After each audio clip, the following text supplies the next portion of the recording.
Pawis. Iyon ang unang naramdaman ni Rico. Isang butil ng pawis na mabagal na gumapang mula sa kanyang sentido, pababa sa kanyang panga, at tuluyang pumatak sa maruming sahig na semento. Sinundan pa yon ng isa at isa pa, na para bang ang buong katawan niya ay gustong ilabas ang lahat ng alinsangan na nararamdaman niya sa loob ng maliit at kulob na apartment. Napapaligiran siya ng mga karton na halos hindi pa nabubuksan, isang electric fan na umuugong at tila hirap ng huminga ang nag-iisang nagbibigay ng hangin, pero init lang din ang isinasaboy nito pabalik sa kanila. Ang amoy ng alikabok at lumang kahoy ay nanunuot sa kanyang ilong. Ito ang kabaliwan. Isang desisyon na kung malalaman ng kanyang ama o ng kahit sinong miyembro ng Board of Directors ng De Villa Corporation ay tatawaging isang malaking katangahan. Ang CEO, ang tagapagmana, si Ricardo De Villa ay nakatira ngayon sa isang apartment sa Batasan Hills na ang buwan ng upa ay mas mura pa sa isang bote ng alak na iniinom niya kasama ang mga kliyente. Daddy? Napalingon si Rico sa boses na yon. Ang nag-iisang dahilan kung bakit niya ginagawa ang lahat ng ito. Si Leo, ang kanyang 6 na taong gulang na anak, ay nakatayo sa may pintuan ng nag-iisang kwarto, yakap-yakap ang kanyang luma at paboritong teddy bear. Ang mamahaling damit na suot nito kanina ay napalitan na ng simpleng sando at shorts. Ngunit kahit sa simpleng kasuotan, bakas pa rin sa kutis at tindig ng bata ang isang buhay na puno ng karangyaan. Bakit po tayo dito, Daddy? Ang init po, tanong ng bata. Ang mga mata ay nagpapakita ng purong pagtataka, hindi pagrereklamo. Lumuhod si Rico para magpantay sila ng kanyang anak. Pinunasan niya ng sariling kamay ang pawis sa noo ni Leo. Ngumiti siya. Isang ngiti na pinilit niyang maging masaya at puno ng kasabikan. Diba sabi ni Daddy, maglalaro tayo? Ito ang pinakamalaking laro na gagawin natin. Laro po? Oo, anak. Ang pangalan ng laro ay Finding Mommy. Ang rules, kailangan nating magpanggap na simple lang ang buhay natin, na hindi tayo mayaman. Kasi, naghahanap tayo ng isang totoong mabuting tao na mamahalin ka, hindi dahil sa mga laruan mo o sa malaki nating bahay, kundi dahil sa kung sino ka. Dahil ikaw, si Leo. Naiintindihan mo ba, champ? Tumango si Leo, ang kanyang muka ay seryoso, na tila inuunawa ang isang napakahalagang misyon. Okay, Daddy. So ako po si Leo lang, hindi De Villa? Isang kirot ang gumuhit sa puso ni Rico. Ngumiti siya. Tama, anak. Ikaw si Leo at ako si Rico lang. Isang simpleng driver. Ang pagtanggap sa mga mata ng kanyang anak ay mabilis. Para kay Leo, isa lang itong bagong pakikipagsapalaran kasama ang kanyang ama. Hey! Pwede po ba akong maglaro sa labas, Daddy? Titingnan ko po ang bago nating playground. Nag-alinlangan si Rico ng isang segundo habang tinitingnan ang maalikabok na eskinita sa labas ng kanilang bintana. Ito ang mundo na kailanman ay hindi niya pinangarap na maging palaruan ng kanyang anak. Ngunit ito ang pinili niya. Ito ang kailangan nilang gawin. Sige, anak, pero mag-iingat ka. Dito lang sa malapit, ha? At huwag kang makikipag-usap sa hindi mo kilala. Yes, Daddy. Mabilis na tumakbo palabas ng pinto si Leo, sabik na galugarin ng bago at kakaibang paligid. Naiwan si Rico na nakatayo sa may bintana, isang bantay sa anino. Pinanood niya ang kanyang anak na maingat na humahakbang sa mga bitak ng semento na tila isang astronaut sa isang bagong planeta. Isang maliit na ngiti ang sumilay sa kanyang mga labi. Sa kabila ng lahat, ang makita ang kaligayahan ni Leo ay sapat na. Ngunit ang namangiting iyon ay biglang napawi. Sa sobrang kasabikan, hindi napansin ni Leo ang isang nakausling bato sa daan. Sumubsob siya at isang maikling sigaw ng sakit ang kanyang pinakawalan. Aray! Agad na kumilos si Rico, handa nang tumakbo palabas. Ngunit bago pa man niya mahawakan ang doorknob, may isang anino na mas mabilis na lumapit sa kanyang anak. Isang babae. Mula sa kabilang direksyon, may isang babaeng naglalakad. May bitbit na isang kupas na eco bag na puno ng mga gulay. Sa pagkakarinig sa iyak ng bata, agad niyang ibinaba ang kanyang mga pinamili at nagmamadaling lumapit kay Leo. Nanatili si Rico sa kanyang kinatatayuan. Ang kanyang mga mata ay nakatuon sa eksena sa laba. Ito na. Ito ang pagsubok. Nakita niya ang pagluhod ng babae sa tabi ni Leo. Hindi niya marinig ang mga salita, ngunit nakikita niya ang pag-aalala sa mukha nito. Hinawakan nito ang binti ng bata nang may buong pag-iingat. Hala nako, anong nangyari sa'yo, iho? Saan ang masakit?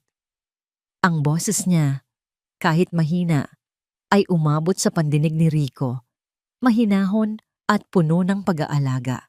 Si Leo, na karaniwang nagwawala at sumisigaw para sa kanyang yaya sa tuwing magkakaroon ng kahit maliit na galos, ay tahimik lang. Tila napakalma ng presensya ng babae. Itinuro niya ang kanyang tuhod na ngayon ay may maliit na gasgas at nagdurugo ng bahagya. Ay may sugat ka. Sandali lang ha. Kumuha ang babae ng isang maliit na bote ng mineral water mula sa kanyang bag. Maingat niyang binuhusan ang sugat at kinuha ang isang malinis na panyo mula sa kanyang bulsa para dahan-dahang punasan ang paligid nito. Pinanood ni Rico ang bawat galaw. Walang pag-aalinlangan. Walang pagtingin sa paligid para hanapin ang magulang ng bata. Ang buong atensyon niya ay nakatuon lamang sa pag-alo sa isang batang hindi niya kilala. Nang matapos, ngumiti ang babae kay Leo. Ayan, mas maigi na. Sa susunod, dahan-dahan lang sa pagtakbo ha. Anong pangalan mo? Leo po, sagot ng bata. Ang mga mata ay bilugan pa rin sa pagkamangha. Ako naman si Ate Lina. Diyan lang ako nakatira sa kabila, sabi nito.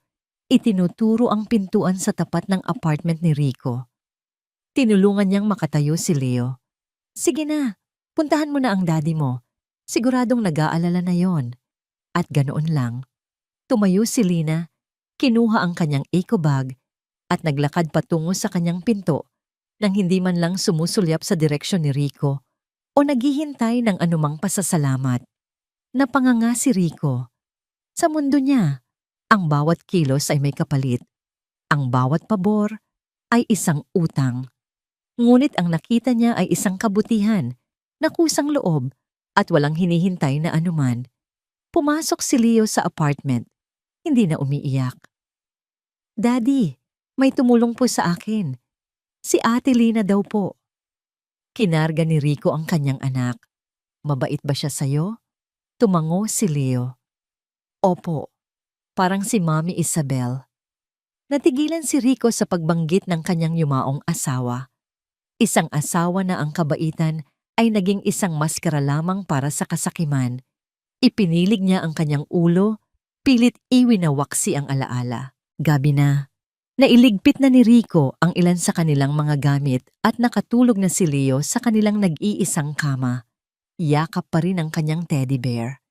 Umupo si Rico sa isang upuang kahoy, pinagmamasdan ng tahimik na anyo ng anak. Ang alinsangan ay napalitan ng malamig na hangin ng gabi, ngunit ang bigat sa kanyang dibdib ay naroon pa rin. Tama ba itong ginagawa niya? O dinadala niya lang ang kanyang anak sa isang sitwasyon na mas makakasakit dito? Isang mahinang katok sa pinto ang pumutol sa kanyang malalim na pag-iisip. Nag-aalangan siyang tumayo. Sino naman ang bibisita sa kanila sa ganitong oras? Dahan-dahan niyang binuksan ang pinto. Nakatayo sa labas si Lina. May hawak siyang isang mangkok na natatakpan ng isang maliit na plato. Ang singaw mula sa gilid nito ay may dalang amoy na pamilyar at nakakagutom. Ngumiti si Lina nang medyo nahihiya. Hi, pasensya na sa abala, sabi niya sa mahinang boses. Kasi Napadami ang luto ko ng tinolang manok. Naisip ko baka hindi pa kayo nakakapagluto. Para sa inyo na lang to, pandagdag sa hapunan nyo. Nakatitig lang si Rico. Una sa mainit na mangkok, pagkatapos ay sa mukha ni Lina. Sa ilalim ng madilim na ilaw ng pasilyo, nakita niya ang pagod sa mga mata nito. Ngunit nakita rin niya ang isang bagay na matagal na niyang hindi nakikita sa iba. Isang dalisay na katapatan.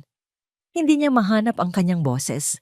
Ang lalaking sanay na makipag-usap tungkol sa milyon-milyong pisong kontrata ay hindi makabuo ng kahit isang salita ng pasasalamat.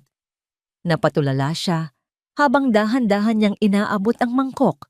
Ang init nito ay gumagapang sa kanyang mga kamay. Isang simpleng mangkok ng tinola. Ngunit para kay Rico, sa sandaling iyon, pakiramdam niya ay inaalok sa kanya ang buong mundo. Iyon ang unang gabi ng kanilang laro. At para kay Rico, ang pakiramdam ay mas totoo kaysa sa alinman sa kanyang mga business meeting. Ang simpleng mangkok ng manok at sabaw na hawak niya ay mas mabigat kaysa sa anumang tropeyo ng tagumpay na natanggap niya. Sa salamat! Sa wakas ay naibulong niya. Ang kanyang boses ay tila hindi kanya. Ngumiti lang ulit si Lina. Isang ngiti na umabot sa kanyang mga mata. Walang anuman. Sige, mauna na ako. At tulad ng dati, tumalikod na siya at pumasok sa kanyang sariling apartment. Iniwan si Rico na nakatayo roon. Hawak ang isang hindi inaasahang biyaya. Ang tunog ng alarm clock ay parang martilyo sa bungo ni Lina tuwing 4:00 ng umaga. Hindi ito isang magiliw na paalala para magsimula ng bagong araw. Isa itong utos. Bumangon. Kumilos. Magtrabaho. Ang kanyang mundo ay nahahati sa dalawa. Sa umaga, siya si Lina, ang babaeng nakatira sa maliit na apartment sa Batasan na tinitimpla ang kanyang 3-in-1 na kape habang nag-iisip kung magkakasya ba ang natitira niyang pera hanggang sa susunod na sahod. Pagdating ng 6:00, nagiging iba siya. Siya si Lina Reyes, janitress sa isa sa pinakamakintab na gusali sa Quezon City, ang De Villa Corporate Tower. Doon, ang sahig ay hindi semento, kundi Italian marble na kumikinang na parang salamin. Ang hangin ay hindi maalinsangan, kundi malamig at mabango dahil sa central air conditioning. At ang mga tao, ibang-iba ang mga tao. Habang itinutulak niya ang kanyang cart ng panlinis sa malawak na lobby, madalas niyang pinagmamasdan ang mga empleyado. Mga babaeng nakasuot ng matataas na takong at blazers, nag-uusap tungkol sa stock market. Mga lalaking nakapormal na suit, may hawak na mga leather briefcase, nagmamadaling pumasok sa elevator. Nakikita niya ang kanyang sariling refleksyon sa sahig na pinupunasan niya.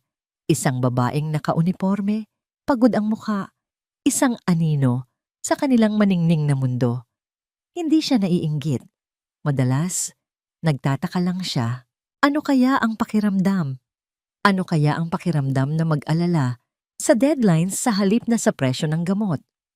Sa kanyang lunch break, sa halip na sumabay sa ibang mga staff sa kantin, naghahanap siya ng isang tahimik na sulok sa fire exit. Inilabas niya ang kanyang lumang cellphone at idinial ang pamilyar na numero.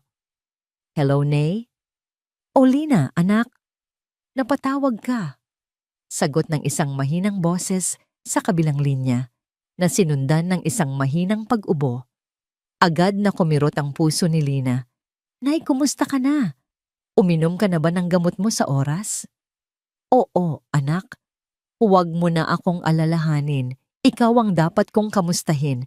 Kumakain ka ba ng maayos dyan? Napatingin si Lina sa baunan niya. Isang tasang kanin at 2 pirasong pritong tuyo. Ngumiti siya. Siyempre naman, Nay. Ang sarap nga ng ulam ko ngayon eh. Adobo. Isang maliit na kasinungalingan para sa kapayapaan ng isip ng kanyang ina. Nga pala, Nay, nagpadala na ako ng pera kaninang umaga. Ibili mo agad lahat ng reseta mo, ha? Huwag mong titipirin ang sarili mo. Narinig niya ang pagbuntong hininga ng kanyang ina. Salamat, anak. Pasensya ka na sa abala. Ano ka ba, Nay? Hindi ka abala. Mahal na mahal kita. Pagkatapos ng tawag, naramdaman niya ang unti-unting pag-init ng kanyang mga mata. Isang butil ng luha ang pumatak sa takip ng kanyang baunan. Mabilis niya itong pinunasan. Bawal maging malungkot. Kailangan niyang maging matatag para sa nanay niya. Kinagabihan, pag-uwi niya, nakita niya si Leo na nakaupo mag-isa sa hagdanan sa labas ng kanilang apartment. Mukha itong malungkot. Leo, bakit nandito ka? Nasaan ang daddy mo? Tanong niya habang lumalapit. Wala pa po, Ate Lina. May pinuntahan daw po. Gutom na po ako. Sabi ng bata sa malungkot na boses. Binuksan ni Lina ang kanyang bag. May natira pa siyang isang tinapay mula sa merienda niya kanina. Inabot niya ito kay Leo. Oh, heto muna. Hintayin natin si daddy mo. Umupo siya sa tabi ng bata. Habang kumakain si Leo, may kung anong saya siyang naramdaman. Ang pag-aalaga sa batang ito ay tila nagpapagaan sa sarili niyang mga pasanin. Nang dumating si Rico makalipas ang ilang minuto, halatang galing sa kung saan at mukhang pagod, ang una nitong nakita ay si Lina at si Leo na magkatabing nagtatawanan. Pasensya na, na-traffic ako, sabi ni Rico. Ang boses ay puno ng pag-aalala. Sinubukan niyang mag-abot ng bayad kay Lina para sa tinapay. Salamat sa pagbabantay sa kanya. Umiling si Lina at dahan-dahang itinulak palayo ang kamay ni Rico. Naku sir, wag po. Okay lang po talaga. Ang makitang masaya si Leo. Sapat na po yon. Lumipas ang ilang araw. Napansin ni Lina na hindi niya nakikita si Rico o si Leo na lumalabas. Isang gabi, dahil sa hindi maipaliwanag na pag-aalala, nagpa siyang kumatok sa kanilang pinto. Walang sumasagot. Kinatok niya ulit. Mas malakas. Rico? Leo? Okay lang ba kayo? Isang mahinang tuloy po. Ang narinig niya mula sa loob. Dahan-dahan niyang binuksan ang pinto. Ang nakita niya ay nagpatigil sa kanyang paghinga. Si Rico ay nakahiga sa banig, nanginginig at balot na balot ng kumot. Sa tabi nito ay si Leo, umiiyak ng tahimik. Ate Lina, si Daddy po, ang init-init. Sumbong ng bata. Agad na lumapit si Lina. Sinalat niya ang noo ni Rico. Nag-aapoy ito sa lagnat. Walang pag-aalinlangan, kumilos siya. Kumuha siya ng planggana at bimpo para punasan si Rico. Naghahanap siya ng gamot sa kanilang mga gamit. Nagluto siya ng mainit na lugaw. Si Leo ang kanyang naging maliit na katulong, taga-abot ng kung ano-ano. Kinagabihan, bumaba na ng bahagya ang lagnat ni Rico. Nakatulog na rin si Leo sa tabi ng ama, pagod sa pag-aalala. Si Lina, kahit pagod mula sa trabaho, ay nanatili. Binabantayan niya ang paghinga ni Rico. Nang akala niya ay mahimbing na itong natutulog, bigla itong gumalaw. Hinawakan nito ang kanyang kamay na nakapatong sa gilid ng banig. Ang hawak nito ay mahigpit, desperado. Napatingin si Lina sa mukha ni Rico. Nakapikit pa rin ito, ang mga labi ay bahagyang nakaawang. Tila nananaginip ito o mas tamang sabihing binabangungot. At mula sa mga labi nito, may ibinulong itong isang pangalan. Isang bulong na puno ng sakit at pagsisisi na tumagos hanggang sa kaluluwa ni Lina. Isabel. Natigilan si Lina. Ang puso niya ay biglang kumabog ng mabilis. Isabel, patawarin mo ako. Isabel. Sino si Isabel? Ang asawa niya? Bakit siya humihingi ng tawad? Sa isang iglap, ang lalaking kaharap niya ay hindi na lang isang simpleng driver na kapitbahay niya. Isa na siyang misteryo, isang taong may malalim na sugat na hindi niya maunawaan, hindi niya namalayan. Mas hinigpitan niya ang hawak sa kamay nito, na para bang sa simpleng gesto na yon, kaya niyang pag-aani ng anumang bigat na dinadala nito sa kanyang panaginip.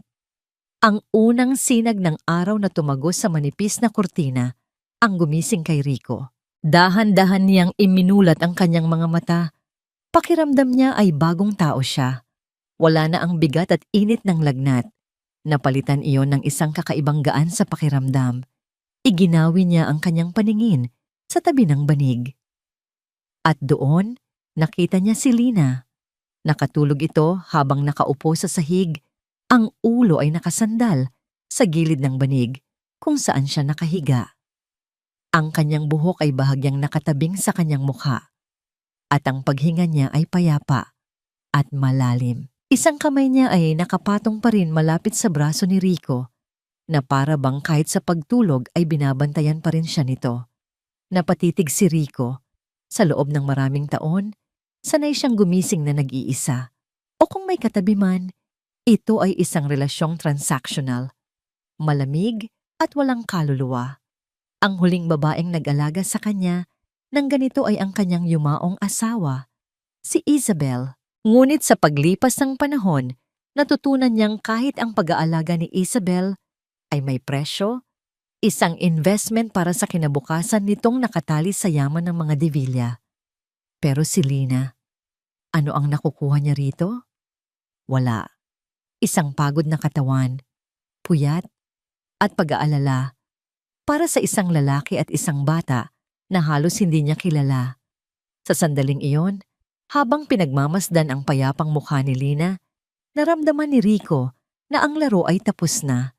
Hindi sa paraang gusto ng kanyang plano, kundi sa paraang hindi niya kailanman inasahan. Ang puso niyang matagal nang naging bato ay nagsimulang makaramdam ng isang bagay na pamilyar ngunit nakakatakot. Paghanga. Isang tunay na paghanga. Dahan-dahan siyang gumalaw at sa paggalaw niyang iyon ay nagising si Lina. Nag-angat ito ng tingin. Ang mga mata ay nanlalaki pa sa pagkagulat. Agad nitong inayos ang sarili. Ay sorry, nakatulog pala ako. Kumusta na ang pakiramdam mo? Mas mabuti na ba? Oo, sagot ni Rico. Ang boses ay bahagyang paos pa. Mas mabuti na. Salamat sa'yo.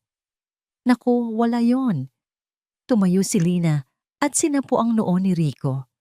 Ayan, wala ka ng lagnat. Salamat sa Diyos. Ang simple at natural na pagdampi ng kamay nito sa kanyang noo ay nagdulot ng isang kuryenteng gumapang sa buong katawan ni Rico. Napatitig siya sa mga mata nito. Lina, bakit? Salamat talaga.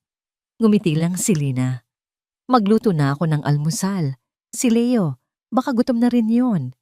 Habang naghahanda sila ng agahan sa maliit na kusina, isang komportableng katahimikan ang namagitan sa kanila.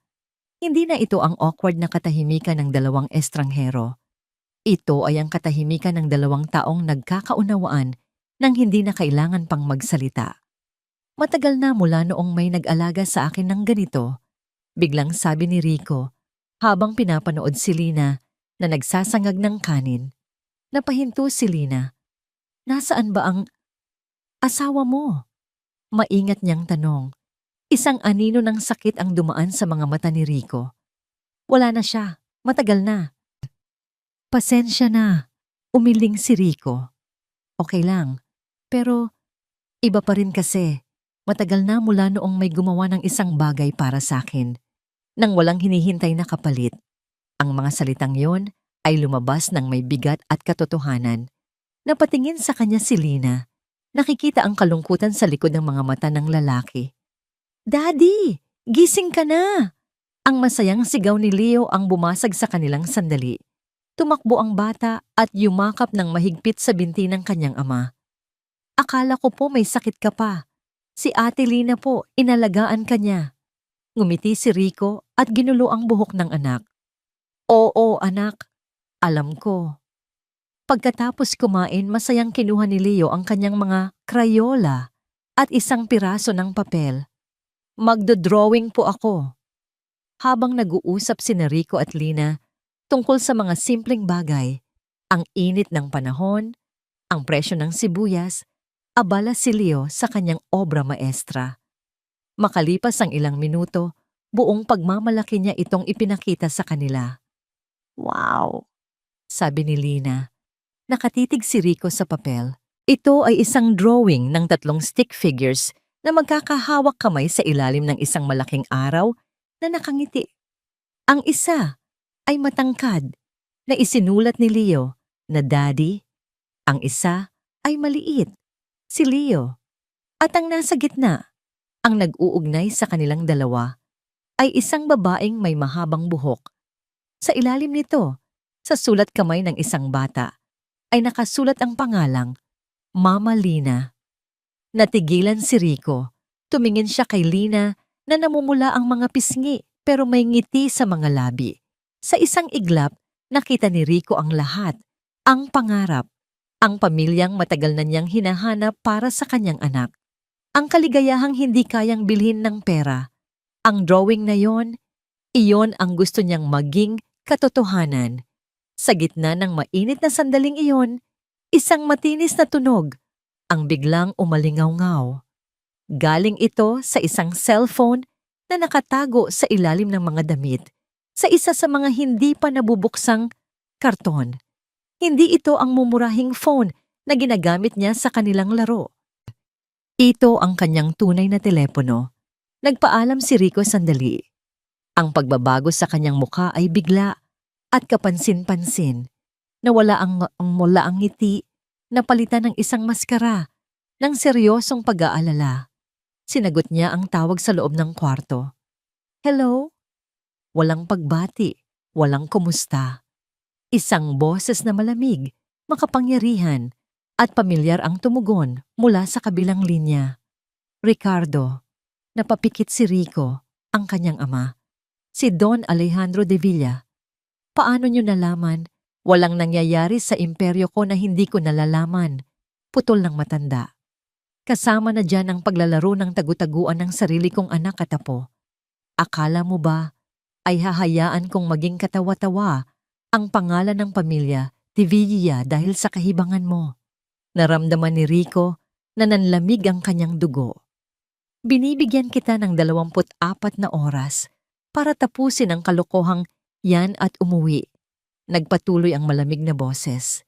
Isama mo ang apo ko at iwanan mo na kung sino mang babaeng pulubi ang pinaglalaruan mo dyan. Hindi nyo naiintindihan. Ako ang hindi nakakaintindi. May halong pagbabanta sa boses ni Don Alejandro. Bibigyan kita ng isang pagkakataon, Ricardo. Ayusin mo yan. Dahil kung hindi, nagkaroon ng isang nakakakilabot na katahimikan. Ako mismo ang pupunta dyan. Tumayo si Rico mula sa pagkakasagot ng tawag. Ang kanyang mukha ay nababalot ng isang tensyon na hindi pa nakikita ni Lina dati. Ang init at lambing sa kanyang mga mata kanina ay napalitan ng isang malamig na determinasyon. Tila isang pader ang biglang itinayo sa pagitan nila. May problema ba? Mahinang tanong ni Lina. Umiling si Rico, ngunit ang kanyang mga mata ay nagsasabi ng ibang kwento. Wala. Kailangan ko lang ayusin ang isang bagay. Ang mga sumunod na oras ay puno ng hindi maipaliwanag na kaba. Si Rico ay hindi mapakali. Palakad-lakad sa loob ng maliit na apartment na tila isang tigre sa loob ng hawla. Paulit-ulit niyang tinitingnan si Leo na naglalaro, na para bang sinisigurado na ligtas ito. Hindi na nagtanong si Lina. Naramdaman niyang ang anumang problema ni Rico ay mas malalim at mas komplikado kaysa sa kaya niyang unawain. Nagpaalam siyang uuwi muna saglit upang bigyan ito ng espasyo. Mag-iingat ka, sabi ni Rico sa kanya bago siya lumabas. Ang mga salita ay may dalang bigat na tila isang babala. Ang hapon ay naging maaliwalas. Pagkatapos ng kaunting pamamahinga, nagpasya si Lina na pumunta sa maliit na tindahan sa kanto para bumili ng yelo at palamig.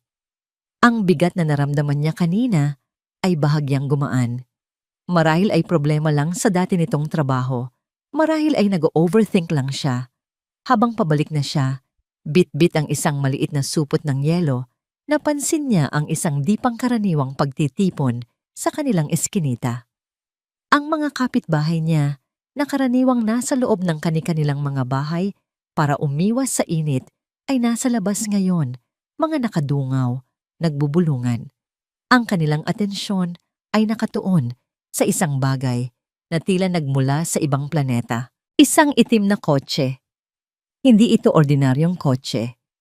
Ito ay makintab, mahaba, at mamahalin. Isang modelong nakikita lang niya sa mga pelikula o sa mga high-end na magazine. Ang makina nito ay tahimik, ngunit ang presensya nito ay sumisigaw ng kapangyarihan. Nakaparada ito sa dulo ng eskinita, hinaharangan ng daan, na tila isang hari na umuupo sa isang tronong hindi para sa kanya. Dahan-dahang naglakad si Lina, ramdam ang mga matang nakatingin. Ano ang ginagawa ng ganitong sasakyan sa lugar nila? Biglang bumukas ang pinto sa passenger side. Isang lalaking nakasuot ng itim na suit at salamin ang lumabas. Hindi ito ang may-ari. Ito ay isang bodyguard. Iginala nito ang paningin sa paligid. Ang kanyang mukha ay walang emosyon bago magalang na binuksan ang pinto sa likod. At mula sa loob, lumabas ang isang matandang lalaki. Nakatayo pa lang ito, ramdam na ni Lina ang bigat ng kanyang presensya. Nakasuot ito ng isang mamahaling barong Tagalog na gawa sa pinya fabric. Ang disenyo ay pino at elegante. Ang kanyang sapatos na gawa sa balat ay kumikinang, isang malaking kabalintunaan sa maalikabok na sementong tinatapakan nito. Ang kanyang buhok ay pulos puti na, ngunit ang kanyang tindig ay tuwid at matatag. Iginala ng matanda ang kanyang paningin, at sa bawat sulyap niya ay may bahid ng pandidiri na para bang ang simpleng pagtingin sa kahirapan sa paligid ay isang insulto sa kanya. At pagkatapos, ang mga mata niyang malamig at mapanuri ay tumigil at nakatuon ang mga ito kay Lina. Nag-umpisang kumabog ng malakas ang dibdib ni Lina. Bakit siya tinitingnan nito? May nagawa ba siyang mali? Naglakad ang matanda palapit sa kanya, kasunod ang bodyguard. Ang mga bulungan ng mga kapitbahay ay humina at naging mga buntong hininga. Bawat hakbang ng lalaki ay tila isang dagundong. Tumigil ito sa mismong harapan ni Lina na mas matangkad sa kanya ng ilang pulgada. Tiningnan siya nito mula ulo hanggang paa. Mula sa kanyang luma, ngunit malinis na tsinelas, sa kanyang kupas na pantalon, hanggang sa kanyang simpleng t-shirt. Naramdaman ni Lina na para siyang isang insekto sa ilalim ng mikroskopyo, sinusuri, hinuhusgahan. Ikaw ba si Lina Reyes? Tanong ng matanda. Ang kanyang boses ay kalmado, ngunit may talim. Napatangol lang si Lina, hindi magawang magsalita. Isang mapanuyang ngiti ang sumilay sa labi ng matanda. Nakikita ko na. Simple, mukhang mahirap. Ang perpektong pain para sa isang hangal na pusong gustong magpanggap na kawawa. Po? Hindi ko po kayo maintindihan. Naguguluhang sabi ni Lina. Hindi siya pinansin ng matanda.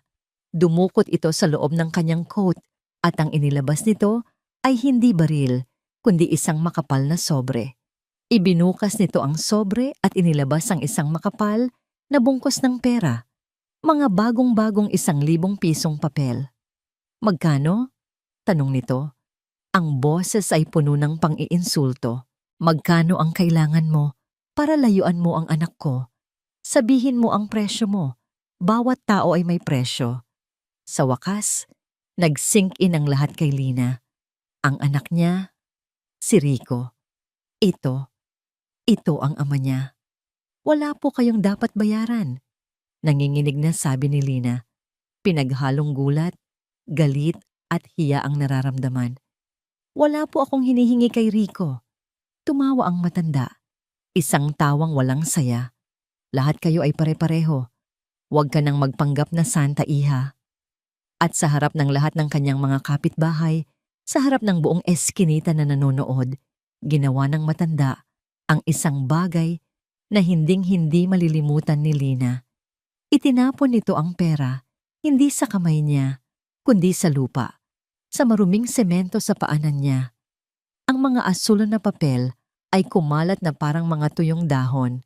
Ayan, sabi ng matanda. Pulutin mo. Iyanan ang halaga mo. Basura na pinupulot mula sa sahig. Parang sinampal si Lina. Ang init ng hiya ay gumapang sa kanyang mukha. Naramdaman niya ang pag-init ng kanyang mga mata.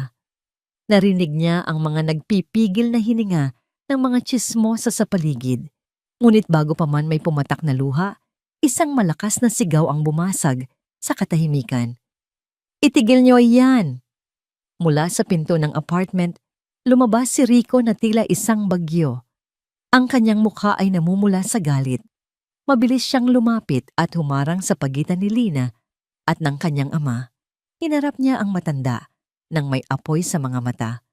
Ano sa tingin niyo ang ginagawa niyo? Sigaw niya. Itinutuwid ko lang ang pagkakamali mo. Kalmadong sagot ni Don Alejandro. Pagkakamali? Halos mabasag ang boses ni Rico sa galit. Itinuro niya si Lina na nakatayo sa likod niya, nanginginig. Ang babaeng ito, mas mabuti pa siya sa lahat ng babaeng mayayaman na ipinakilala niyo sa akin. Ang kabaitan niya ay hindi nabibili ng pera niyo. Isang malamig na ngisi ang gumuhit sa labi ni Don Alejandro. Tumingin siya sa kanyang anak na tila isang batang nagwawala. Pagsisisihan mo na pinili mo ang isang tagalinis kaysa sa sarili mong pamilya. Tumalikod ang matanda at nagsimulang maglakad pabalik sa kanyang kotse na may dignidad na hindi natitinag. Bago pumasok, lumingon ito sa kanyang bodyguard at nagbigay ng isang mahinang utos, ngunit sapat na para marinig ni Rico at Lina. Alamin mo ang lahat tungkol sa babaeng yan. Naramdaman ni Rico ang panginginig ng kamay ni Lina na nakahawak sa kanyang braso. Nang lumingon siya, nakita niya ang pagkalito at sakit sa mga mata nito na napuno ng luha na pilit nitong pinipigilan. Ang mga salita ng kanyang ama ay tumama sa kanya na parang mga suntok, ngunit ang nakikita niyang sakit sa mukha ni Lina ay higit na mas masakit. Lina, simula niya. Ang kanyang boses ay bumagsak sa pagod at pagsisisi. Ngunit bago pa man niya matapos ang sasabihin, lumuwag ang hawak ni Lina sa kanyang braso. Lumakad ito palayo. Hindi pa rin lumilingon. Ang mga balikat ay bahagyang nakataas. Na tila sa bawat hakbang ay sinusubukan niyang itaboy ang lahat ng kahihiyan at sakit na nararamdaman niya. Lina, teka! Sigaw ni Rico, ngunit hindi ito huminto. Nakita niyang pumasok ito sa kanilang apartment at isinara ang pinto. Hindi pa rin siya tinitingnan. Naiwan si Rico na nakatayo roon. Ang mga mata ay nakatitig sa saradong pinto. Sa harap ng kumalat na pera sa lupa, isang malinaw na paalala ng kanyang malaking kasinungalingan at ng pagkawala ng lahat ng kanyang ipinaglalaban. Ang kanyang ama ay hindi nagbibigay ng anumang kompromiso.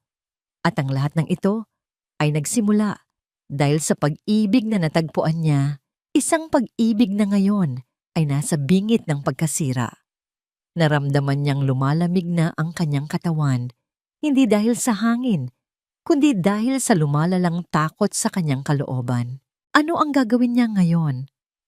Sa loob ng apartment, si Lina ay nakasandal sa nakasaradong pinto. Ang kanyang katawan ay nanginginig. Ang mga luha na kanina niyang pinipigilan ay nagsimulang dumaloy ng malaya, dumadaloy sa kanyang mga pisngi. Bawat patak ay tila nagdadala ng bigat ng lahat ng sakit at kahihiyan na naramdaman niya. Bumagsak siya sa sahig. Ang kanyang mga tuhod ay hindi na makayanan. Narinig niya ang mga yabag ni Rico sa labas, ang pagtawag nito sa kanyang pangalan, ngunit hindi niya magawang buksan ang pinto. Ang imahe ng matandang lalaki na nagkakalat ng pera sa kanyang harapan ay paulit-ulit na naglalaro sa kanyang isipan. At ang mga salitang yon, lahat kayo ay pare-pareho. Sinubukan niyang huminga ng malalim, ngunit ang kanyang dibdib ay masikip.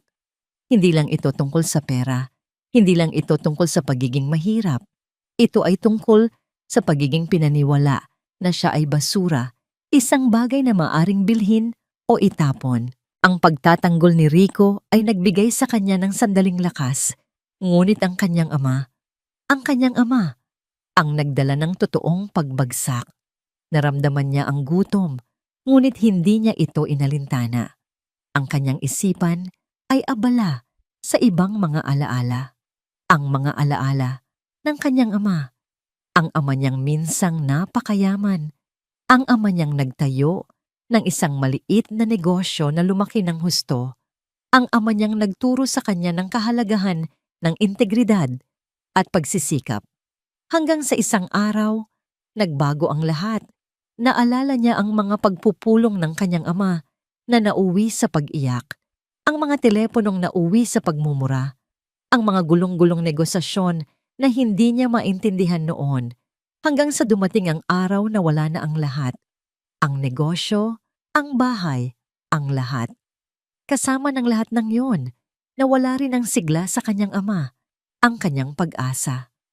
At hindi nagtagal, ang sakit sa puso nito ay naging sanhi ng kanyang pagpanaw.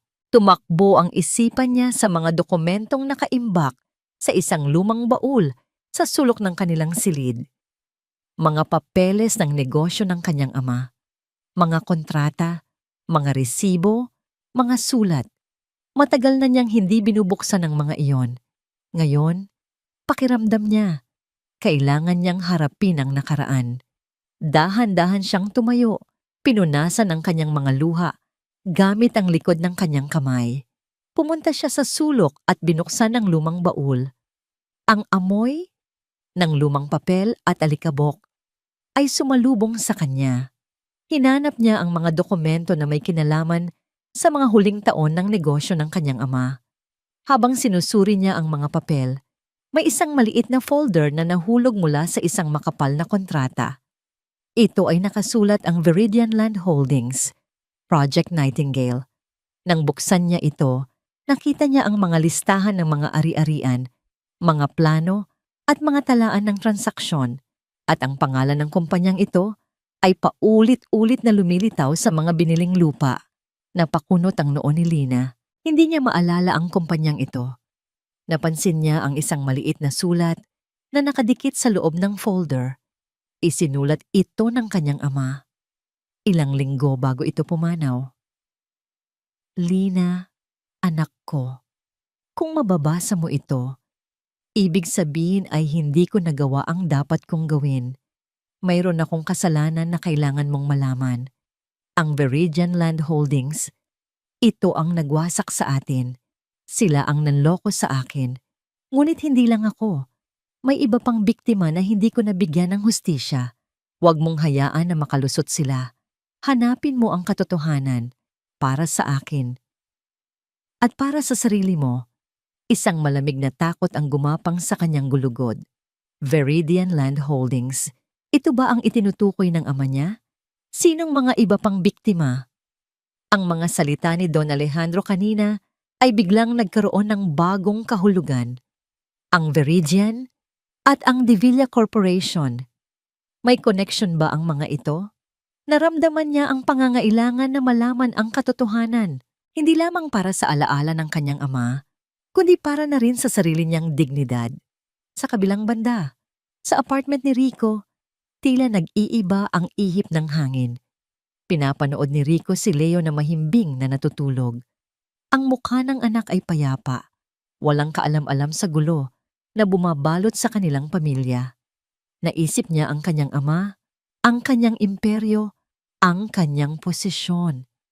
Ngunit mas nangingibabaw ang imahe ni Lina, ang kanyang sakit, ang kanyang pagtalikod.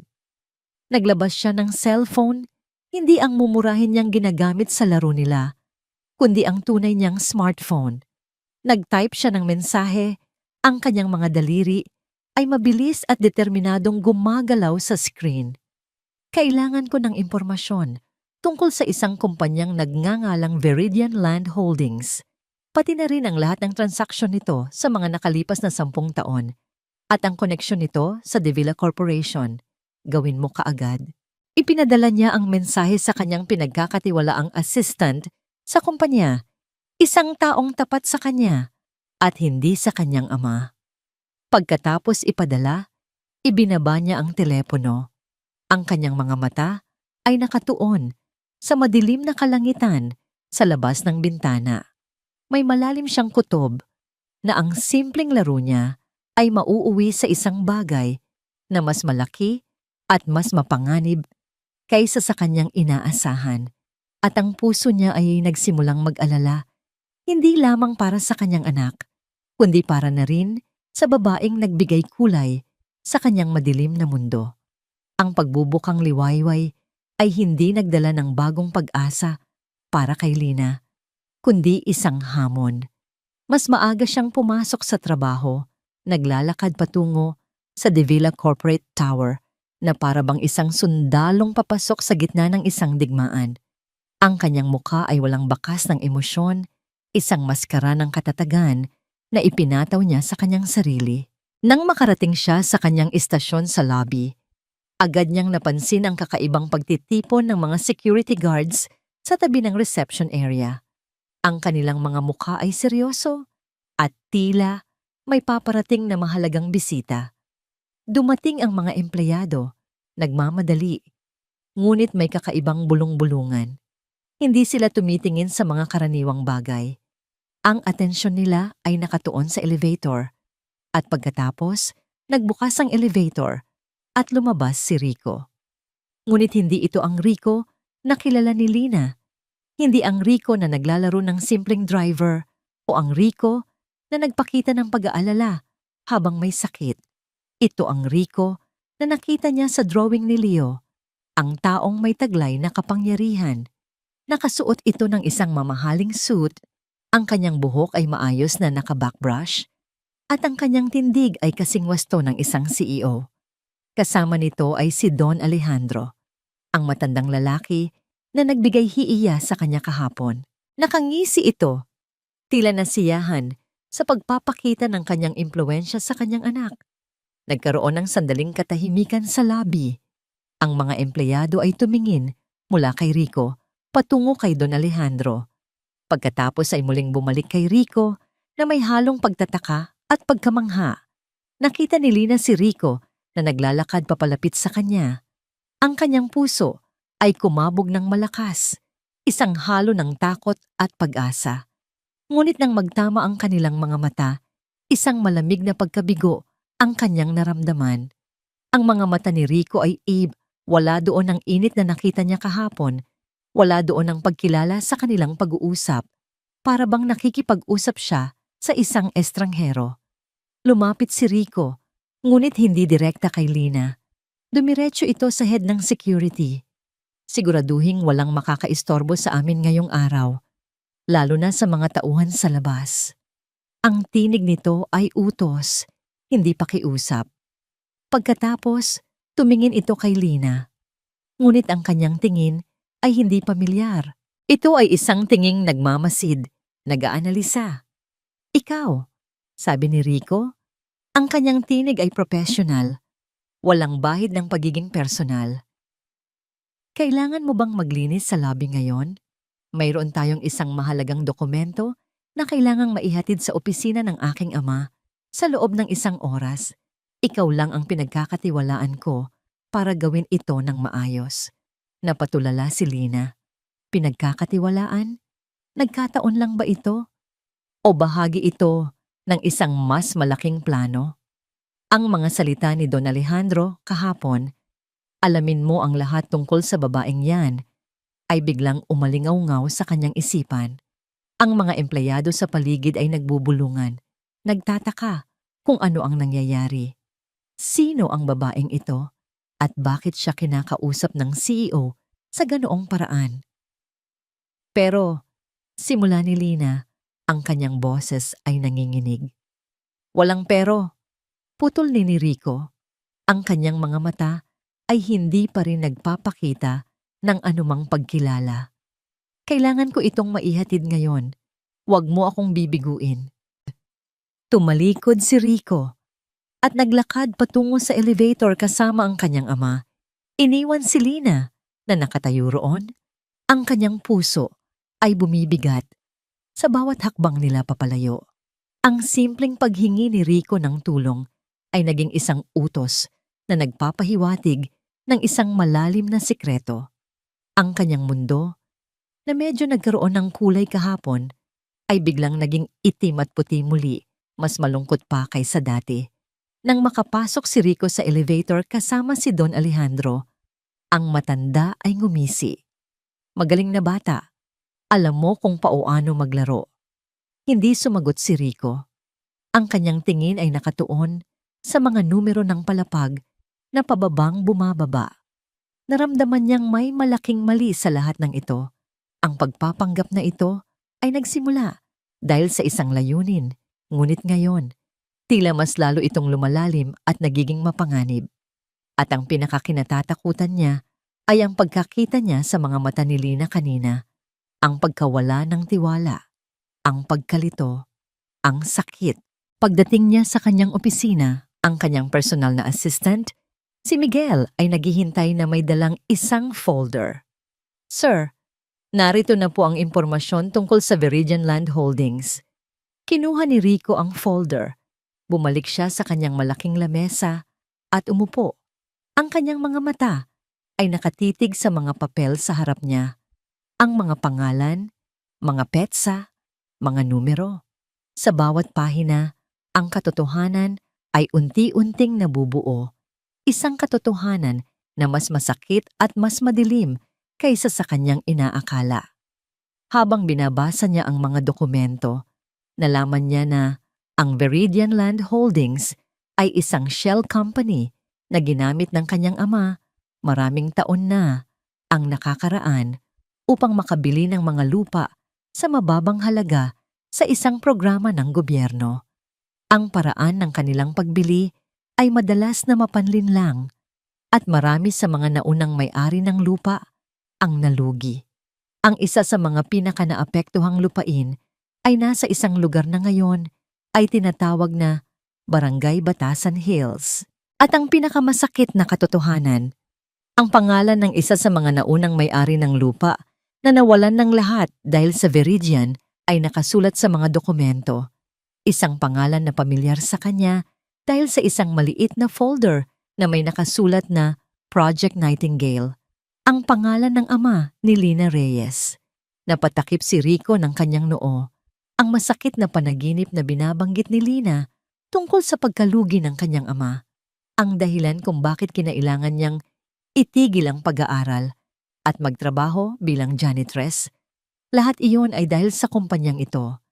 Dahil sa tatay niya, dahil sa kanya. Ang simpleng paglalaro na gusto niyang gawin para mahanap ang isang ina para kay Leo ay biglang naging isang napakalaking moral at legal na problema. Hindi lamang niya nilinlang si Lina, kundi ang pamilya nito ay direktang naapektuhan ng kasamaan ng kanyang sariling ama. Ang tingin sa mga mata ni Lina kanina, ang pagkalito, ang sakit. Hindi pala iyon dahil sa kanyang pagpapanggap bilang CEO. Ito ay dahil sa pagtatagpo nila ng kanyang ama at ang pagtutok ng kanyang ama sa kanya. At ngayon, alam na niya kung bakit. Alam na ni Don Alejandro kung sino si Lina Reyes. At ang plano ng kanyang ama ay siguradong hindi na lamang ang paghihiwalay sa kanila, kundi ang ganap na pagwasak kay Lina. Napamura si Rico. Napakabilis ng mga pangyayari. Isang iglap lang at ang lahat ng kanyang kontrol ay nawala na. Ang kanyang ama ay hindi na lamang isang dominador. Isa na itong kaaway na may kakayahang manakit ng walang awa. Tumayo siya at naglakad patungo sa malaking salamin ng kanyang opisina. Nakita niya ang refleksyon ng isang lalaking may malaking responsibilidad. Ngunit ngayon, ay pakiramdam niya ay wala siyang alam sa anumang bagay. Kailangan niyang kausapin si Lina. Kailangan niyang sabihin ang lahat. Ang buong katotohanan. Ang tungkol sa kanyang pagkakakilanlan. Ang tungkol sa Viridian. Ang tungkol sa kanyang ama. Kahit na ang pag-amin na ito ay maaaring mga hulugan ng tuluyang pagkawala ni Lina. Mas mabuti na yon kaysa sa magpatuloy pa sa kasinungalingan habang ang panganib ay papalapit. Ngunit bago iyon, kailangan niyang tiyakin ang kaligtasan ni Lina. Ang utos ng kanyang ama sa bodyguard ay hindi lamang isang babala. Ito ay isang banta. Kailangan niyang kumilos kaagad. Kailangan kong protektahan si Lina. At kailangan kong ilantad ang kasamaan ng aking ama. Ang dating simpleng misyon na maghanap ng isang mabuting ina para kay Leo ay biglang nagbago. Ito na ngayon ay isang laban para sa katarungan, para sa katotohanan, at para sa pag-ibig na nagsisimula pa lamang mamulaklak. Naramdaman ni Lina ang pagigting ng kanyang dibdib habang binabasa ang mga dokumento. Ang mga salita sa papel ay tila mga tinik na tumutusok sa kanyang puso. Viridian Land Holdings. Ang pangalang iyon, ang mga transaksyong nakalista ay tila bahagi ng isang bangungot na hindi niya maintindihan, ngunit alam niyang may malalim na koneksyon sa kanyang buhay, ang kanyang ama, ang kanyang pagkalugi, ang kanyang kamatayan. At si Don Alejandro, ang ama ni Rico, ang taong nagpakalat ng pera sa kanyang harapan kahapon. Sinasabi ng mga dokumento na ang Viridian ay konektado sa Davila Corporation, hindi lamang konektado, kundi tila isang kasangkapan. Nanginginig ang kanyang mga kamay habang hinahawakan niya ang isang piraso ng papel na may pangalan ng kanyang ama sa listahan ng mga naunang may-ari ng lupa na nawalan ng kanilang ari-arian. Ang Project Nightingale. Ito pala ang code name ng masamang plano ng Viridian. At ngayon, alam niya na. Alam niya kung bakit tila may pagkakaiba sa pagtrato ni Rico sa kanya kanina. Alam niya na hindi na ito basta-basta isang laro. Ang tawag na natanggap ni Rico kanina, ang biglaang pagbabago sa kanyang kilos. Ang mga utos nito sa security, hindi pala ito nagkataon lang. Ito ay dahil alam na ng kanyang ama kung sino siya. At ang kanyang ama, ang taong nagpakilala sa kanyang sarili bilang si Don Alejandro, ay may kinalaman sa pagwasak sa pamilya niya. Napalunok si Lina, pilit kinokontrol ang panginginig ng kanyang mga kamay. Kailangan niyang kumilos, kailangan niyang malaman ang buong katotohanan. Hindi lamang para sa kanyang ama, kundi para sa sarili niya. Para sa dignidad niya, dahan-dahan niyang isinara ang baul ng mga dokumento ng kanyang ama. Tumingin siya sa direksyon ng apartment ni Rico. Alam niyang kailangan niyang harapin ito. Kailangan niyang kausapin si Rico. Hindi bilang isang nililigawan, kundi bilang isang taong naghahanap ng hustisya. Sa opisina ni Rico, ang mga dokumento tungkol sa Viridian Land Holdings ay nakakalat sa kanyang lamesa. Ang bawat pahina ay nagpapatunay sa isang kasinungalingan na mas malalim kaysa sa kanyang inaakala. Nalaman niya na ang kanyang ama, si Don Alejandro, ang mismong nagtatag ng Viridian bilang isang paraan upang palakihin ang kanyang imperyo sa pamamagitan ng panloloko at pandaraya. Ang Project Nightingale ay ang codename para sa kanilang pinakamalaking operasyon sa pagbili ng lupa na nagdulot ng kapahamakan sa maraming pamilya, kabilang na ang pamilya ni Lina. Naramdaman ni Rico ang bigat ng responsibilidad. Ang kanyang ama ang nagtanim ng binhi ng kasakiman at siya ngayon ang kailangang magbungkal ng lupa upang ilantad ang katotohanan. Ngunit paano niya gagawin iyon nang hindi nadadamay si Lina at si Leo? Nagdesisyon siyang kailangan niyang kausapin si Lina ng personal at nang walang sino man ang makakarinig. Kailangan niyang sabihin ang lahat. Ang kanyang tunay na pagkakakilanlan, ang kasaysayan ng kanyang pamilya sa pamilya ni Lina, at ang panganib na dulot ng kanyang ama. Tumayo siya mula sa kanyang lamesa at naglakad patungo sa bintana. Tumingin siya sa malawak na lungsod sa ibaba. Ang lahat ng kanyang nakikita ay tila napapalibutan ng mga kasinungalingan. Miguel, tawag niya sa kanyang assistant na nasa labas lang ng pintuan. Kailangan kong umalis sandali. May kailangan akong ayusin. Sir, hindi po ba may meeting kayo mamaya kasama ang mga investors mula Japan? Tanong ni Miguel, mukhang nag-aalala. Kanselahin mo, sabi ni Rico. Ang boses ay seryoso. Sabihin mo na may personal na emergency at ayusin mo ang lahat para sa kaligtasan ni Lina Reyes.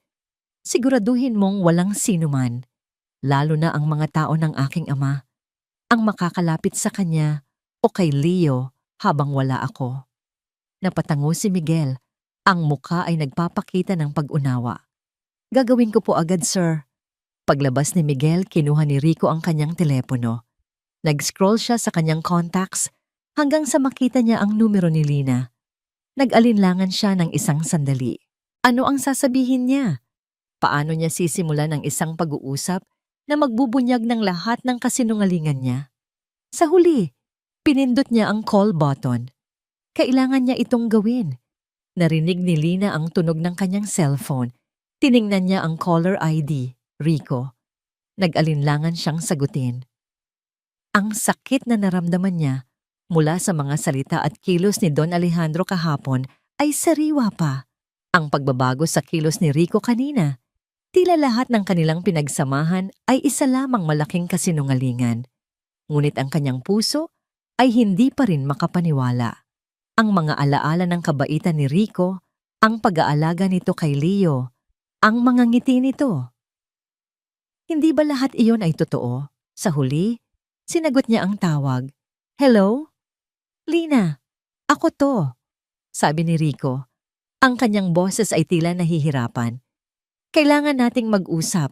Ngayon na, sa dati nating pinagkikitaan, sa may parke malapit sa apartment mo. Nagulat si Lina sa kanyang hiling. Bakit doon? Ngunit naramdaman niya ang pagkaapurado sa boses nito. Sige, sabi niya. Papunta na ako. Nang makarating si Lina sa parke, nakita niya si Rico na nakatayo sa ilalim ng isang puno, naghihintay. Ang kanyang mukha ay seryoso at may dala itong isang folder. Nang makalapit si Lina, nagsalita si Rico nang hindi na nagpapaligoy-ligoy pa.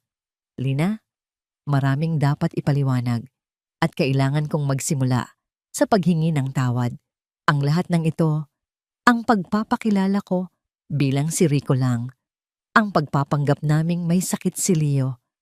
Lahat iyon ay bahagi ng isang plano na ginawa ko para mahanap ang isang tunay na ina para sa anak ko. Napatulala si Lina. Ang kanyang kutob ay tama. Ngunit, nagpatuloy si Rico.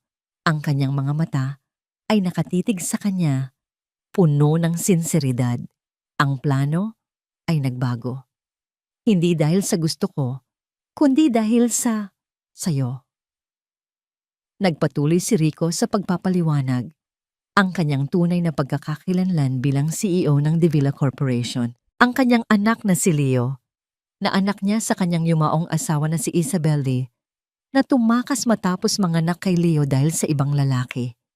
At ang pinakamahalaga, ang kanyang ama, si Don Alejandro, na siyang nagtatag ng Viridian Land Holdings at nanloko sa pamilya ni Lina, na nagdulot ng trahedya sa kanilang buhay.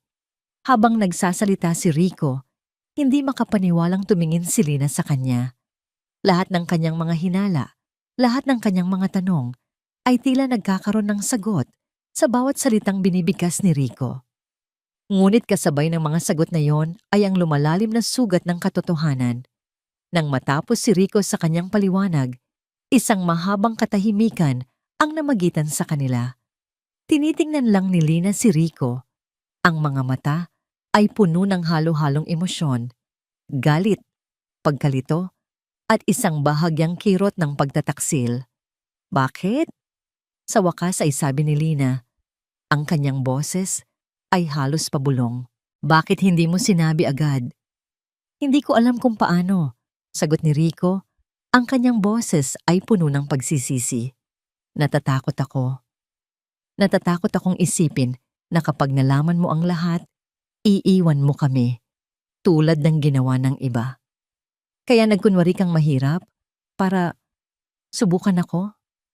Hindi lang yon, sabi ni Rico. Gusto kong makita kung sino ka talaga, kung kaya mong magmahal ng walang hinihintay na kapalit. At nakita ko, Lina, nakita ko kung gaano ka kabuti. Nakita ko ang pagmamahal mo para kay Leo. Kinuha ni Rico ang folder na dala niya at iniabot kay Lina. Ito ang lahat ng impormasyon tungkol sa Viridian, lahat ng kasinungalingan ng ama ko. Kung gusto mong malaman ang buong katotohanan, narito na. Tinanggap ni Lina ang folder. Ang kanyang mga kamay ay nanginginig pa rin. Ngunit hindi niya ito binuksan. Tumingin siya kay Rico, ang kanyang mga mata ay puno ng determinasyon. Salamat sa pagpapaliwanag, Rico, sabi niya.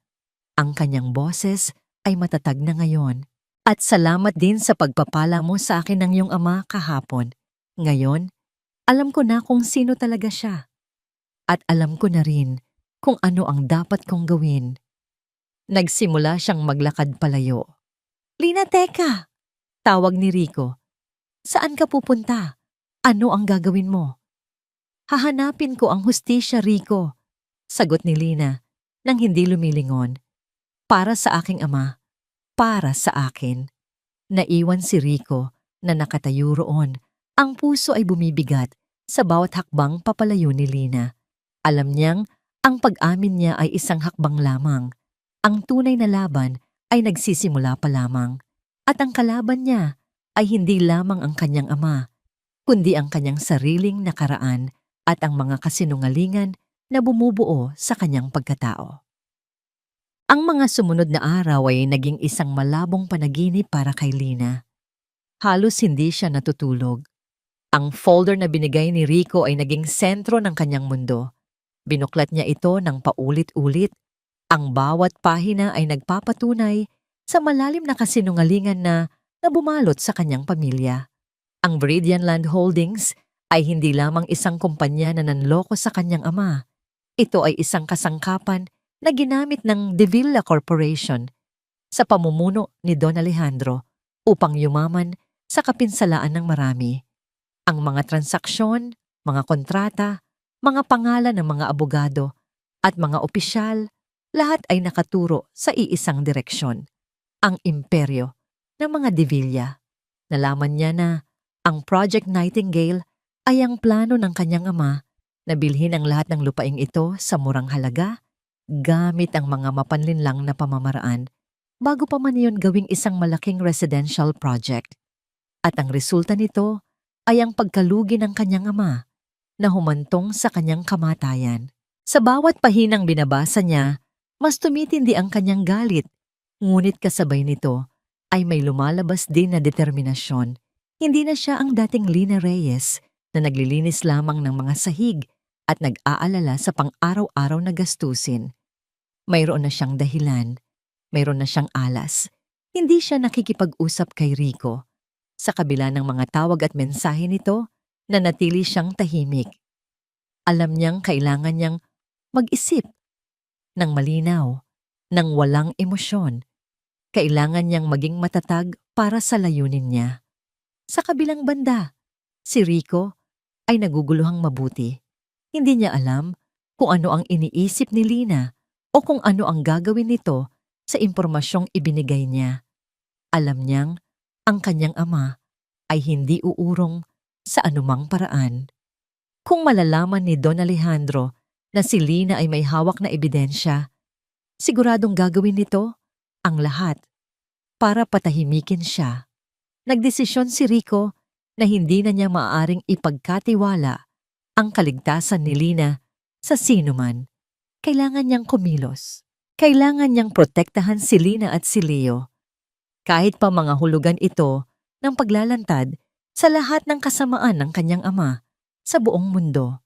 Kinausap niya si Miguel, ang kanyang pinagkakatiwalaang assistant. Miguel, kailangan ko ng tulong mo. Kailangan nating i-bypass ang mga security system ng opisina ng aking ama. Kailangan kong makuha ang mga orihinal na dokumento na nagpapatunay sa lahat ng kasalanan niya. Lalo na ang mga orihinal na kontrata ng Viridian Land Holdings. Pero sir, delikado po iyon. Alam niyo naman po ang security ng opisina ng inyong ama. Alam ko, sabi ni Rico. Ang kanyang mga mata ay puno ng determinasyon, ngunit kailangan itong gawin at kailangan nating magmadali. Hindi ko alam kung ano ang gagawin ni Lina at hindi ko alam kung ano ang gagawin ng ama ko kapag nalaman niyang may hawak na siya ng ebidensya. Sa pagitan ng pag-aalala kay Lina at sa paghahanda para sa kanyang sariling paghaharap sa kanyang ama, si Rico ay nasa gitna ng isang komplikadong sitwasyon. Alam niya na ang kanyang mga desisyon ngayon ay hindi lamang makakaapekto sa kanyang buhay, kundi pati na rin sa buhay ng babaeng mahal niya at sa kaligtasan ng kanyang anak. Ang plano ni Rico ay simple ngunit mapanganib. Pumasok sa opisina ng kanyang ama sa gabi at kunin ang mga orihinal na dokumento ng Veridian na itinago nito roon. Si Miguel, gamit ang kanyang kaalaman sa mga sistema ng seguridad ng kumpanya, ang magiging gabay niya. Makalipas ang ilang araw, nang magmadaling araw at halos walang tao sa gusali, nagsimula ang kanilang misyon. Naglakad sila sa mga madidilim na pasilyo, ang tunog lamang ng kanilang mga yabag, ang maririnig. Ang bawat sulok ay tila puno ng panganib, at ang bawat anino ay tila nagkukubli ng isang bantay. Sa tulong ni Miguel, nagawa nilang ma-access ang mga server at matunton ang lokasyon ng mga pisikal na dokumento.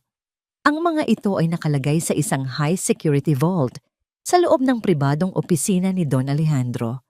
Habang binubuksan nila ang vault, nakaramdam si Rico ng kaba. Ito na ang pinakamalapit na paglapit niya sa kasamaan ng kanyang ama. Ang mga dokumentong kukunin niya ay hindi lamang maglalantad sa kasalanan ng kanyang ama, kundi magiging ebidensya rin para sa paglaban ni Lina. Nang mabuksan ang vault, nakita nila ang mga folder na may nakasulat na Veridian Land Holdings at Project Nightingale. Kinuha ni Rico ang mga ito. Ang kanyang mga kamay ay bahagyang nanginginig. Kailangan niyang kumilos ng mabilis. Habang papalabas sila ng opisina, biglang umilaw ang mga ilaw sa pasilyo. Narinig nila ang tunog ng mga yabag na papalapit.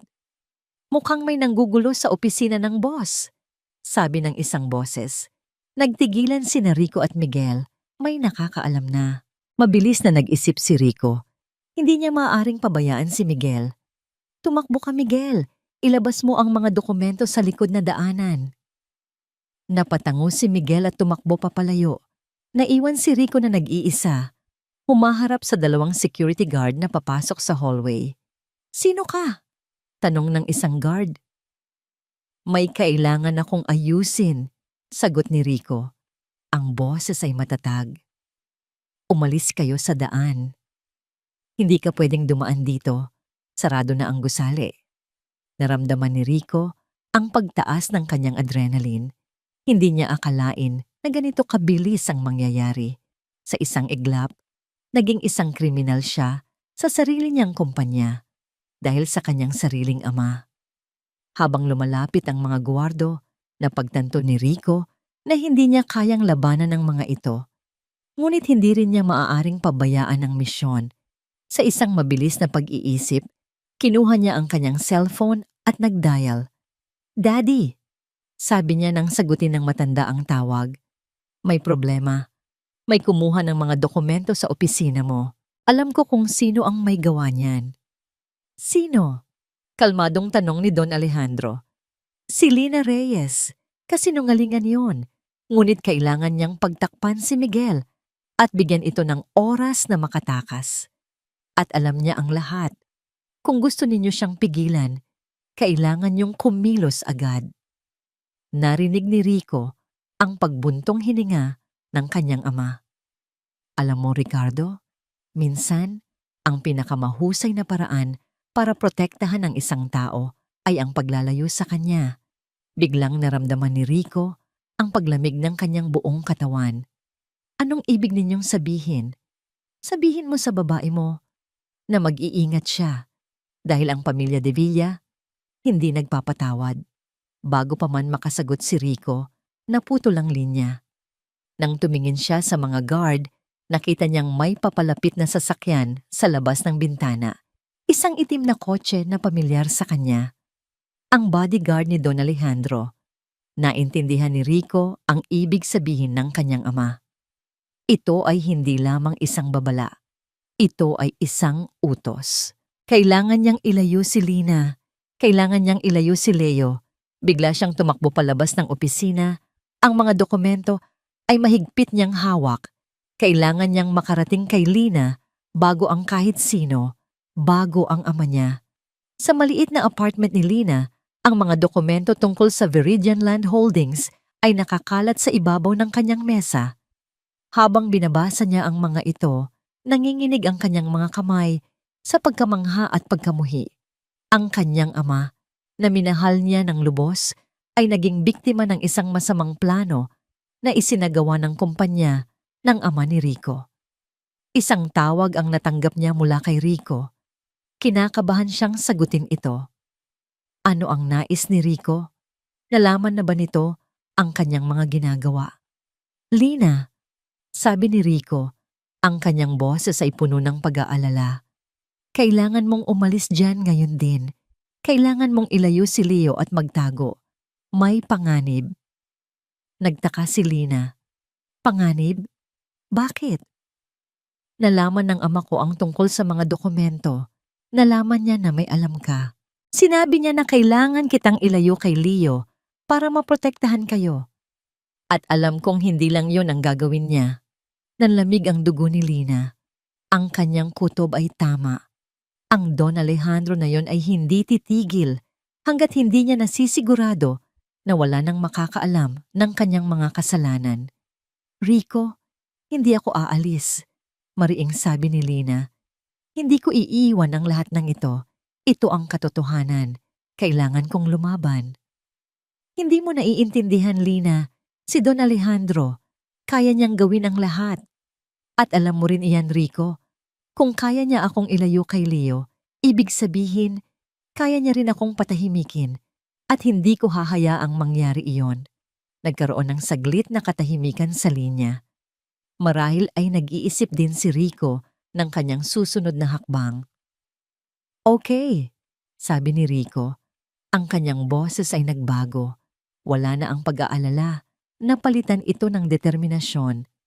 Kung hindi ka aalis, pupunta ako dyan. Samahan mo ako. Magkikita tayo sa kumpanya.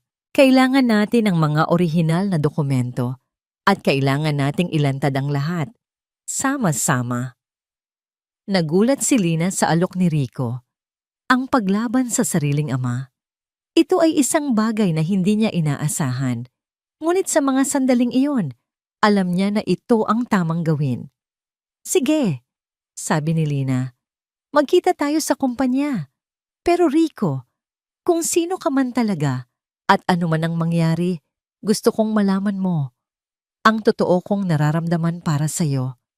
Bago pa man niya matapos ang kanyang sasabihin, naputol ang tawag. Naiwan si Lina na nakatitig sa kanyang telepono. Nag-aalinlangan siya kung ano ang susunod na mangyayari. Ngunit isang bagay ang sigurado. Hindi na siya matatakot. Handa na siyang harapin ang anumang panganib para sa katotohanan at para sa pag-ibig na nagsisimula pa lamang mamukadkad sa kanyang puso. Sa kabilang banda, habang nagmamaneho si Rico patungo sa De Villa Tower, napagtanto niya na ang kanyang ama ay hindi lamang nagbabanta sa kaligtasan ni Lina, kundi pati na rin sa kanyang sariling hinaharap. Ang mga dokumentong hawak niya ay sapat na upang sirain ang pangalan ng kanyang ama at ilantad ang lahat ng kanyang kasinungalingan. Ngunit ang paglaban sa sariling ama ay hindi madali. Habang papalapit siya sa gusali, nakita niya ang itim na kotse ni Don Alejandro na nakaparada sa harap. May mga security guard na nakabantay sa pasukan. Alam niyang naghihintay ang kanyang ama at alam niyang kailangan niyang harapin ito. Nagpark si Rico sa malayo at naglakad patungo sa gusali. Ang kanyang puso ay puno ng determinasyon. Hindi na siya ang dating Rico na naglalaro ng laro. Siya na ngayon ang tunay na Rico de Villa, handang ipaglaban ang kanyang minamahal at ang katotohanan. Pagpasok niya sa lobby, sinalubong siya ng kanyang ama, kasama ang bodyguard nito. Ricardo, sabi ni Don Alejandro, ang kanyang mukha ay walang emosyon. Alam kong nakuha mo ang mga dokumento. Oo, ama, sagot ni Rico. Ang kanyang boses ay matatag. At ilalantad ko ang lahat. Gusto mo talagang sirain ang pangalan ng ating pamilya? Hindi ko sinisira ang pangalan ninyo, Ama. Ako ang naglilinis ng dumi na kayo mismo ang gumawa. Naramdaman ni Rico ang paglapit ni Lina sa likuran niya. Nakatingin ito sa kanya. Ang kanyang mga mata ay puno ng suporta. Sa sandaling iyon, sa harap ng kanyang ama, sa harap ng kanyang anak na paparating na, at sa harap ng lahat ng kasinungalingan na bumabalot sa kanilang buhay, naramdaman ni Rico na handa na siyang lumaban. Ang malamig na hangin ng aircon sa malaking opisina ni Don Alejandro ay tila hindi makapagpalamig sa tensyon na namamagitan sa tatlong tao doon, Don Alejandro, Rico at Lina. Si Leo, na ligtas na napunta sa pangangalaga ni Miguel, ay wala roon. Ngunit ang kanyang presensya ay tila bumabalot sa kanilang lahat. Isang paalala kung bakit sila naroroon. Nakatayo si Rico sa harap ng kanyang ama. Hawak ang folder na naglalaman ng mga katibayan. Si Lina ay nasa tabi niya. Ang kanyang kamay ay mahigpit na nakahawak sa kanyang braso. Ang kanyang mga mata ay matatag na nakatingin kay Don Alejandro. Ricardo, nagmamakaawa ako sa iyo, sabi ni Don Alejandro. Ang kanyang tinig ay bahagyang nagbago. May bahid ng desperasyon. Isipin mo ang ating kumpanya. Isipin mo ang ating pangalan. Ang lahat ng pinaghirapan ko. Ang pinaghirapan ninyo, Ama, ay binuo sa kasinungalingan at pandaraya. Mariing sabi ni Rico. At hindi ko hahayaang magpatuloy pa iyan. Binuksan ni Rico ang folder at naglabas ng isang dokumento. Ito ang orihinal na kontrata ng Viridian Land Holdings. Dito nakasaad ang mga ilegal na pamamaraan na ginamit ninyo para makuha ang mga lupa. Kasama na rito ang ebidensya na ang Project Nightingale ay direktang pinamahalaan ng inyong mga tauhan. Tinuro niya si Lina. At ang pamilya ni Lina Reyes ay isa sa mga unang biktima ng inyong kasakiman. Dahil sa inyo, nawalan sila ng lahat. Ang ama niya, namatay siya dahil sa sakit na dulot ng pagkalugi. Naramdaman ni Lina ang paghigpit ng hawak ni Rico sa kanyang kamay. Ang pag-amin na ito ay hindi madali para sa kanilang dalawa. Ngunit kailangan itong gawin. Nagpakita si Rico ng isa pang dokumento. Ito ang mga pahayag ng mga dating empleyado na nagpapatunay sa mga panloloko. Kasama na rin ang mga bank transaction na nagpapakita kung paano ninyo tinago ang mga kita mula sa mga ilegal na gawain. Nagsimulang manginig ang mga kamay ni Don Alejandro. Ang kanyang mukha ay namutla. Hindi totoo yan. Totoo po, sabi ni Lina. Ang kanyang boses ay malinaw at matatag. Aking ama, alam ko po ang mga nangyari at hindi ko hahayaang makaligtas kayo sa pananagutan. Ang galit ay pumalit sa pagkamangha sa mukha ni Don Alejandro. Ikaw, isa ka lang namang pulubi. Hindi ka karapat dapat na magsalita sa harap ko. Ang pagiging mahirap ay hindi dahilan para maliitin ang isang tao, mahinahong sabi ni Lina. Ang totoong kahinaan ay ang kasalanan na hindi kinikilala. Naging alerto ang mga security guards sa pintuan. Tila hindi sila sigurado kung ano ang kanilang gagawin. Narinig niyo ang lahat, sabi ni Rico sa mga guard. Ang aking ama, ang nagplano, at nagsagawa ng mga panlolong ito. Nandito ang lahat ng ebidensya. Tatawagan ko ang pulisya ngayon at hinihintay ko ang inyong kooperasyon. Isang mabigat na katahimikan ang namagitan sa kanilang tatlo. Si Don Alejandro ay nakatitig kay Rico. Ang kanyang mga mata ay puno ng pagtataksil at pagkabigo. Ang lalaking minsang itinuring niyang kasangkapan lamang ay naglakas loob na labanan siya. Hindi mo magagawa yan, Ricardo, sabi ni Don Alejandro. Ang kanyang boses ay nanginginig. Kung gagawin mo yan, isusumpa kita. Isusumpa ko ang iyong pangalan. Hindi niyo na po kailangang gawin yan, Ama, sabi ni Rico, dahil ang pangalan ninyo mismo ang isinusumpa ng mga kasalanan ninyo. Naglakad si Rico patungo sa telepono sa mesa at tinawagan ang pinakamalapit na istasyon ng pulisya. Habang naghihintay sila, lumapit si Lina kay Rico at hinawakan ang kanyang kamay. "Tapos na," bulong ni Lina. Tumango si Rico, ang kanyang mga mata ay nakatuon kay Lina. "Hindi pa. Ito ang simula pa lang." Nang dumating ang pulisya, walang pagtutol na sumama si Don Alejandro. Sa kanyang pag-alis, ang kanyang mga mata ay nakatitig kay Rico, isang tingin na puno ng galit at pangako ng paghihiganti. Ngunit sa ilalim niyon ay may bakas ng pagkawala. Makalipas ang ilang linggo, ang De Villa Corporation ay nasa gitna ng isang malaking eskandalo. Ang mga balita tungkol sa Viridian Land Holdings at Project Nightingale ay lumabas sa lahat ng pahayagan. Maraming kaso ang isinampalaban kay Don Alejandro. Si Rico, sa kabila ng pagkawala ng kanyang posisyon bilang CEO, ay ginamit ang natitira niyang yaman at impluwensya upang itatag ang Reyes de Villa Foundation, isang organisasyon na naglalayong tumulong sa mga biktima ng mga pandaraya sa negosyo. Nakaupo sila ni Lina sa isang maliit na parke, hindi malayo sa kanilang dating apartment. Si Leo ay tumatakbo sa damuhan, masayang naglalaro. Ang araw ay sumisikat, nagbibigay ng init at pag-asa. "Sa wakas," sabi ni Lina, tumitingin sa malayang pagtakbo ni Leo. "Tapos na."